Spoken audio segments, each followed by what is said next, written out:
tardes, nuevamente les doy la bienvenida al segundo Congreso Argentino e Internacional de Enfermería en Cuidados Críticos e Intensivos, organizado por la Sociedad Argentina de Enfermería en Cuidados Críticos e Intensivos. Es un honor pertenecer tanto a la sociedad como a este congreso y un placer estar compartiendo un poco de lo que hacemos a diario en las unidades de cuidados intensivos y trasladar algunas de esas herramientas a otras áreas por fuera de la terapia intensiva donde también se realizan cuidados críticos, como pueden ser la guardia, un sector quirúrgico, una sala de intervención de cuidados intermedios, ¿sí?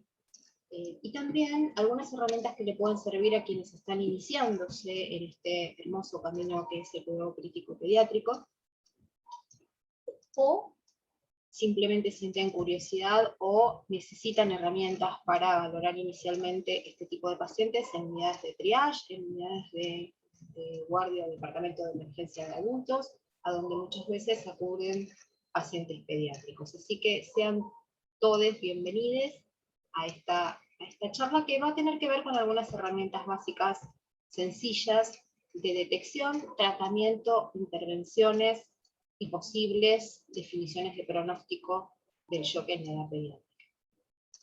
Por eso es el nombre de esta charla. ¿Qué debemos saber para minimizar riesgos? ¿Dónde tenemos que pararnos inicialmente para evitar que el paciente llegue a una situación donde toda la terapia intensiva no va a poder con la altísima mortalidad que la falla multiorgánica presenta? Para adelantarnos un poco a esto, es que tenemos que tener en cuenta básicamente que el shock es un síndrome que es agudo, ¿sí? Se instala en forma aguda. Esto no quiere decir que no tengamos que pesquisar algunas situaciones clínicas que nos puedan estar hablando de que el paciente puede llevar su situación clínica a estar chocado, ¿sí? Los pacientes no presentan shock en forma abrupta, es agudo, pero no es abrupto. Esto quiere decir que tenemos la posibilidad de buscar signos precoces que nos estén indicando que hay una inadecuada relación entre la necesidad que la célula tiene de oxígeno y nutrientes y la capacidad que la vasculatura tiene para compensar esto o para ofrecerle a la célula estas sustancias, que en última instancia esto es lo que define un shock, un desbalance entre la necesidad de la célula y la entrega de oxígeno y nutrientes, entre lo que la célula necesita y lo que la célula recibe. A la par de esto tenemos este triángulo que es sumamente interesante y que nos está hablando de lo que está pasando. Está viendo en muchos casos una lesión endotelial, o si no es una lesión endotelial propiamente dicha, hay alguna falla microcirculatoria por pérdida de volumen efectivo, sea porque hay un tercer espacio, una fuga capilar, sea porque hay una hipovolemia real, como el shock hemorrágico, que se relaciona con situaciones que ponen en juego mediadores inflamatorios, que empeoran esta situación de daño endotelial, que empeoran esta hipoperfusión tisular. A la par de esto, se establecen alteraciones en la coagulación, que también pueden llevar al paciente a la falla medular.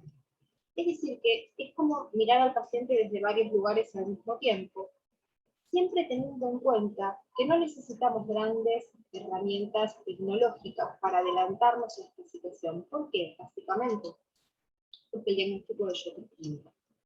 No es un diagnóstico ni bioquímico, ni de mediciones avanzadas invasivas. La sospecha de que el paciente está en shock se rige básicamente por variables clínicas. ¿Cuáles son estas? Bueno, vamos a tener que alzar el ojo y poner el foco en determinadas cuestiones. ¿Y en qué cuestiones lo vamos a hacer? En principio, los signos clínicos. En una primera instancia, son comunes a todas las formas de shock. Luego discriminaremos de qué tipo de shock se trata a partir de ciertas variables que se modifican de manera diferente. Pero lo más importante es tener en cuenta la principal situación clínica que se nos va a manifestar, que es la aparición de taquicardia. El paciente pediátrico compensa la falta de volumen a partir de la activación simpática, maneja el gasto cardíaco a partir de aumentar la frecuencia cardíaca cuando el volumen sistólico es insuficiente. Rápidamente se desarrolla una taquicardia que, si no tiene ninguna otra explicación y se asocia con algún otro signo de hipoperfusión, ya nos está diciendo que el paciente está en una situación de hipovolemia real. ¿Sí? Es decir, de donde esté el líquido no está llegando a los lugares a donde tiene que llegar. por las causas que fueran, ¿sí? Lo siguiente que podemos encontrar es un paciente que esté taquipneico o polipneico, ¿sí? O que haya aumentado la frecuencia, que haya aumentado la amplitud de sus respiraciones. Esto puede tener que ver con un intento de compensar alteraciones del pH que se están estableciendo. La alteración más frecuente en el shock es la acidosis metabólica. Está mediada justamente por un metabolismo anaerobio, por la imposibilidad de realizar metabolismo con la cantidad de oxígeno necesario. Por ende, el paciente va a tener todas estas condiciones asociadas a la acidosis metabólica. En relación con su hipovolemia real, va a estar frío, con la piel moteada, con el relleno capilar disminuido, con los pulsos alejados o bien saltones, ¿sí? Poligúrico, sea referido por la mamá o su cuidador o cuidadora, o porque nosotros lo estamos viendo efectivamente en el paciente. Puede tener alteraciones y va a tener alteraciones del estado de conciencia, ¿sí? Somnoliento, irritable, va a depender de la edad también. Puede ser un bebé, si es un bebé, puede estar hipotónico, ¿sí? Y recién a partir de que nosotros vemos todas estas cuestiones, vamos a tratar de tomarle la tensión arterial. Y esto también genera toda una habilidad manual. Necesitamos el manguito exacto para el tamaño del paciente y necesitamos que se pueda medir con un dispositivo electrónico, porque escuchar la tensión arterial de un paciente que tiene 180 de frecuencia cardíaca y está llorando, está quejoso, o está irritable, es bastante complejo, ¿sí? No perdamos tiempo en eso. Si el paciente tiene todas estas condiciones, está hipoperfundido, por lo tanto, aunque en los números todavía no esté hipotenso, está en shock. Este concepto es fundamental. El paciente pediátrico tiene una activación simpática vasoconstrictora que le permite sostener la tensión arterial durante un tiempo a pesar de la hipovolemia. Por ende, no diría que desestimemos estos números, pero no los tomemos en primera instancia. Vayamos a ver cómo está la perfusión del paciente antes de ir a valorarlo a partir de un número en un momento. Luego, en orden de aparición, el shock que más aparece en pediatría es el shock hipovolémico, sea por cuestiones de deshidratación, diarrea, vómitos, tercer espacio, o el shock hipovolémico hemorrágico propiamente dicho, ¿sí? El siguiente es el shock séptico, que va a tener todas estas mismas características y se le va a sumar la aparición de fiebre o la aparición de hipotermia, ¿sí? El siguiente en aparición es el shock cardiogénico, que lo que va a hacer, se va a convertir en una situación que va a sumarle a toda esta situación que ya estábamos hablando clínica, todo lo que tiene que ver con la falla de bomba y la posible vía retrógrada, o sea, que retrograde la sangre o hacia el pulmón o hacia el lecho esplácnico, con irritación yugular, corrales y edema agudo de pulmón, con hepatomegalia, ritmo de galope. Puede ser que el paciente presente alteraciones del electrocardiograma o del ecocardiograma. El ecocardiograma es algo fundamental a seguir en todos los shocks, en cualquiera de sus manifestaciones. Y por último tendríamos el shock distributivo anafiláctico o el shock neurogénico, que tienen menor frecuencia de aparición. Igual deben tratarse con el mismo nivel de urgencia, tal vez hasta veces más. Pero tienen, por suerte, una aparición menor. ¿Qué es lo más importante de todo este panorama clínico? Lo más importante es que no vamos a definir shock a partir de la tensión arterial media, de la presión arterial media. A diferencia, por ahí, de un paciente que ya está en la adolescencia, que maneja valores que manejan los adultos, ¿sí? Por estas cuestiones de compensación que estábamos hablando antes. Fíjense, aquí tenemos los valores de frecuencia cardíaca en rango normal, en un paciente despierto o en un paciente dormido. Realmente los valores son altos, por lo tanto tomar la función arterial de modo no invasivo en estos pacientes o de modo no mecanizado puede resultar bastante complejo, aún para quien esté empezando a trabajar con estos pacientes. Abajo tenemos lo que definiríamos como hipotensión una vez que hemos logrado utilizar un sistema de medición confiable con un manguito acorde al tamaño del paciente. Y ahí nos encontramos, para poner un ejemplo, que un niño entre 1 año y 10 años, es decir, que es un rango bastante grande como para que tengamos un número en la cabeza, la presión arterial sistólica mínima que debe tener la del percentilo 5 es la edad en años multiplicada por 2 sumada a 70. Eso nos definiría como número la hipotensión en números concretos. pero ya antes hemos visto la hipoperfusión antes de ver la hipotensión. ¿Cómo vamos a establecer la severidad inicial de estos pacientes? Para estratificarlos, tenemos dos formas sencillas. Una es una medición de laboratorio, que es el ácido láctico, que nos marca gravedad y evolución. Un ácido láctico por arriba de 2, es un ácido láctico que se encuentra en el borde del límite aceptable, y un ácido láctico por arriba de 4 aumenta al doble o triple las probabilidades de la falla multiorgánica, y nos está hablando de un paciente que está en shock, y que si este aumento se sostiene o no baja, no revierte, nos está hablando de un tratamiento inadecuado o una falla en la respuesta del paciente. Esto sería un valor de laboratorio sencillo y fácil de obtener. Otra cosa que es sencillo y fácil de obtener, que como ustedes ven tiene buena sensibilidad y buena especificidad, es el índice de shock. Que lo que tenemos que hacer es dividir la frecuencia cardíaca del paciente por su tensión arterial sistólica. Y aquí en la tablita tenemos como muy fácil de saber. Si está por arriba de 1, está este número, estamos hablando de shock moderado. Y si está por arriba de 1.5, ya estamos hablando de shock grave. Esto nos sirve tanto como diagnóstico, como marcador del tratamiento y también como pronóstico.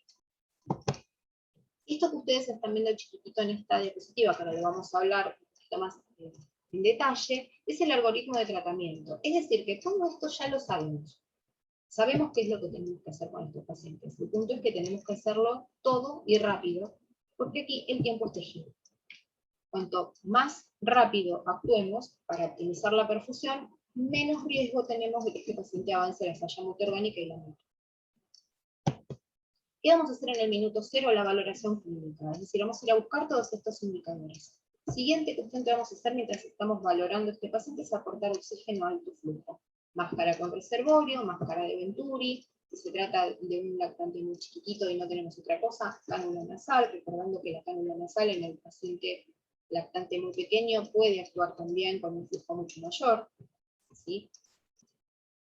Establecer rápidamente un acceso vascular que nos permita pasar cristaloides y, si es necesario, hemoderivados. Por lo tanto, vamos a tratar de colocar dos vías periféricas cortas y gruesas que nos permitan esta infusión de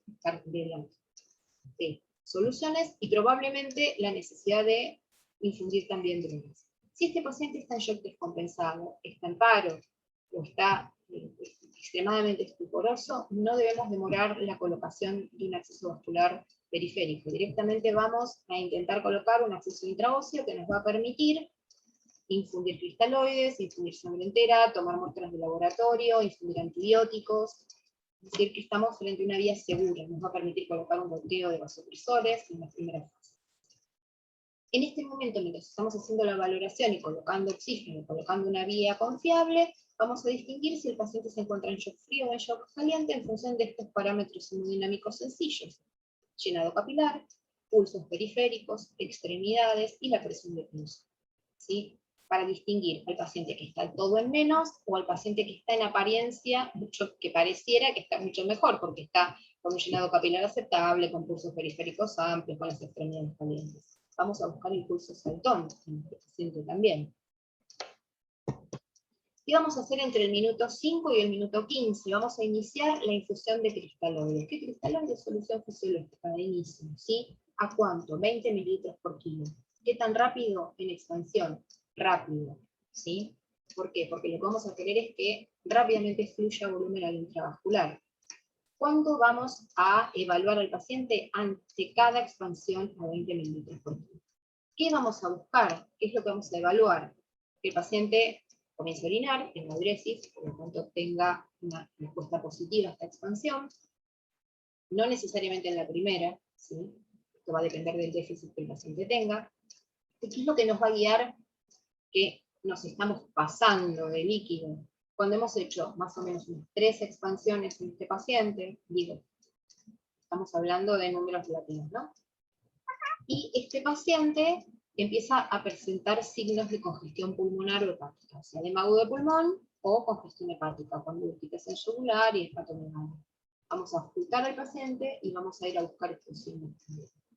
No se suspende el tratamiento con expansiones si el paciente empieza a tener edema periférico, ¿sí?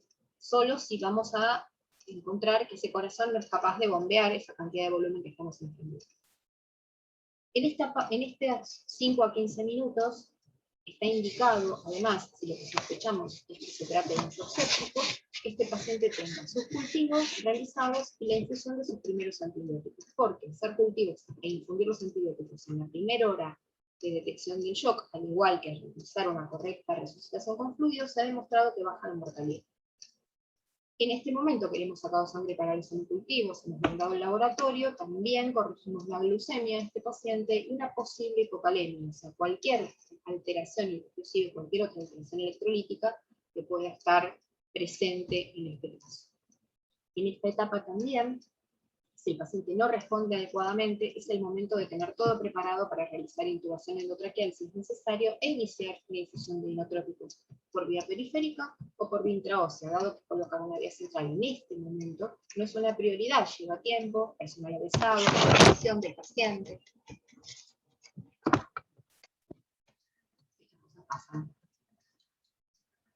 ¿Y qué drogas vamos a elegir si el paciente no responde suficiente a los fluidos o tenemos la suerte de tener una ecocardiografía que nos diga que este paciente no es respondedor a fluidos? Bueno, vamos a tener que distinguir entre lo que decíamos antes, un shock frío o un shock caliente, para elegir qué droga vamos a utilizar de inicio. Si estamos frente a un shock frío, vamos a titular adrenalina, y si estamos frente a un shock caliente, vamos a titular noradrenalina, ¿sí? Luego veremos si es necesario mejorar el gasto a partir de utilizar inodilatadores, como es la milrinona, por ejemplo, si es necesario utilizar drogas que mejoren la contractilidad de ese corazón, si nos encontramos frente además a un daño miocárdico asociado, como puede ser el levosimendan, que también es un inodilatador, ¿sí? O si necesitamos agregar, en el caso de que hayamos necesitado titular grandes dosis de noradrenalina o adrenalina, la posibilidad de la infusión de vasopresión. Es decir, este sería como el combo de drogas que vamos a utilizar en esta primera fase, y la respuesta a estas drogas nos va a decir si el paciente está en un shock refractario a catecolaminas o realmente está respondiendo. Por supuesto que vamos a seguir midiendo todas las variables clínicas, más ahora vamos a tener algunas variables bioquímicas, como el lactato y otras mediciones que se pueden hacer en este momento. ¿Qué pasa si el paciente lo estratificamos como resistente a catecolaminas? Es decir, hemos necesitado titular grandes dosis de drogas, o está con bloqueos de adrenalina, noradrenalina, vasopresina. Bueno, en este caso lo vamos a asumir como una posible insuficiencia suprarrenal. ¿Por qué? Porque sabemos que cerca de un cuarto de los pacientes con shock séptico presentan insuficiencia suprarrenal. ¿Con qué lo vamos a suplementar a este paciente? ¿Con qué lo vamos a tratar? Con hidrocortisona. Una dosis de hidrocortisona, ¿sí? Aunque no tengamos, no es necesario y no es parte de las guías medir ningún tipo de laboratorio, directamente frente al shock resistente a catecolaminas está indicado dar hidrocortisona 2 miligramos por kilo. Esto puede después continuar en infusión continua o continuar en bolos cada 6 horas. Esto va a tener que ver con el manejo que tiene el servicio de cuidados intensivos, porque este paciente ahora ya va a estar en cuidados intensivos, y cómo es su sistemática de trabajo. Cuando se suspende la hidrocortisona, esta hidrocortisona cada 6 horas, cuando el paciente deje de requerir inotrópicos. El desescalonamiento de esta droga será por protocolo, según el protocolo que el servicio tenga y la forma en que lo descienda hasta quitarla por completo. Así como va a ir descendiendo la dosis de inotrópicos y vasopresores.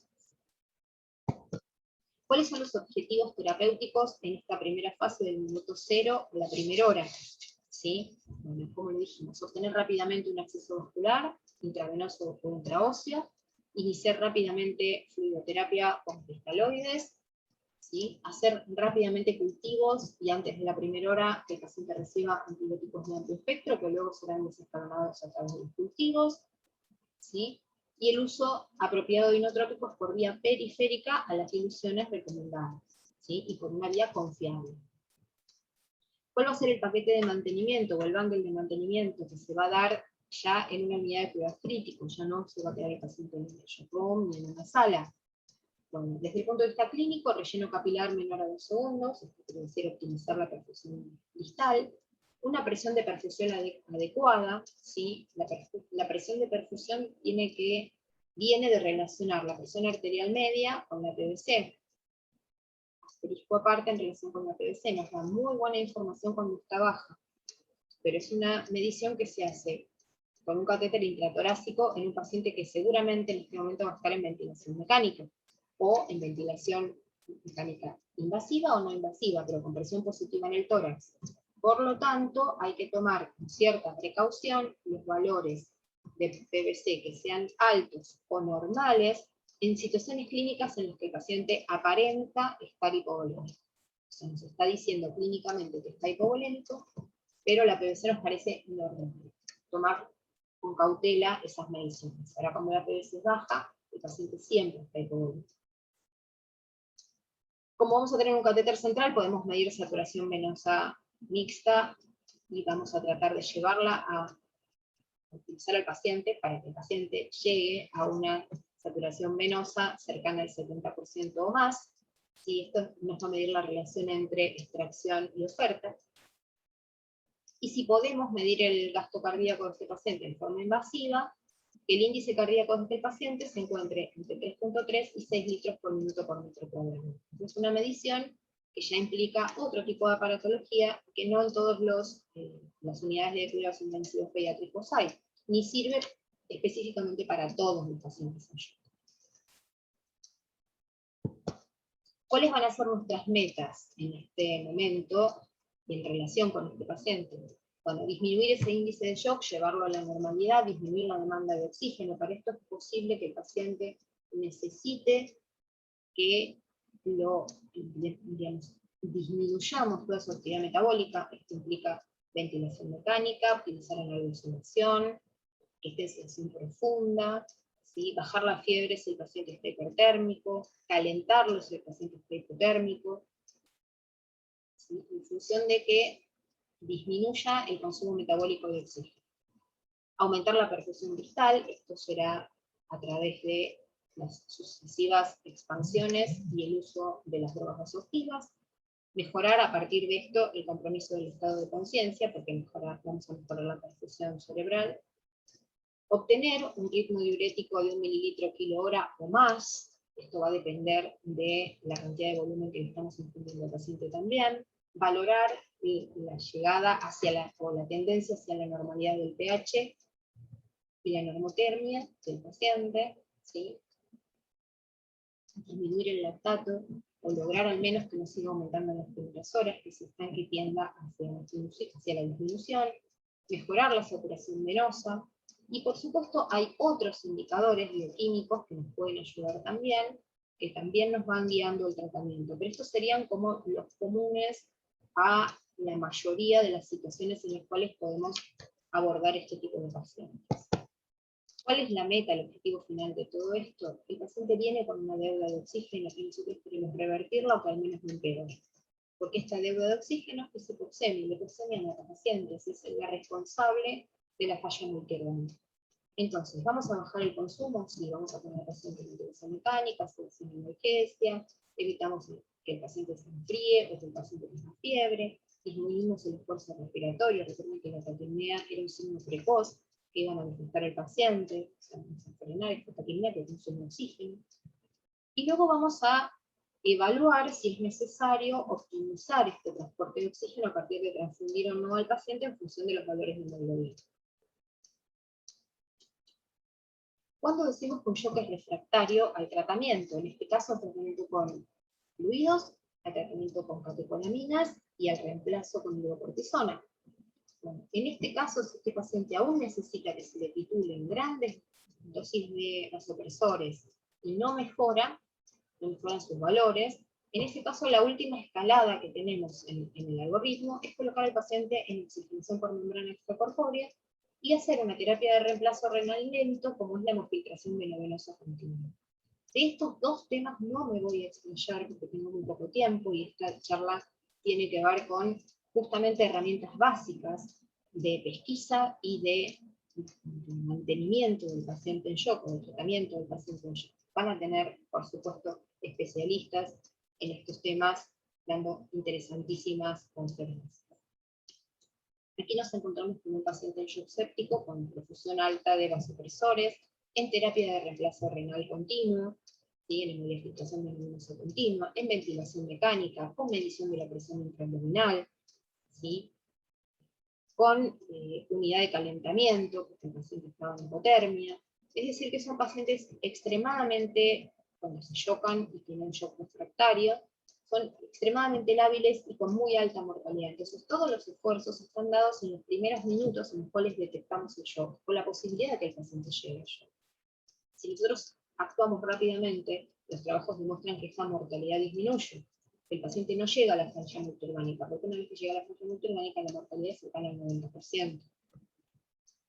Por ende, no les quiero dejar con un panorama desalentador, sino todo lo contrario, todos los esfuerzos que hagamos para la detección precoz, correcta valoración, la intervención organizada, sistematizada, le hacemos todo a todos los pacientes en este momento, nos va a permitir disminuir la mortalidad asociada a la falla multiorgánica.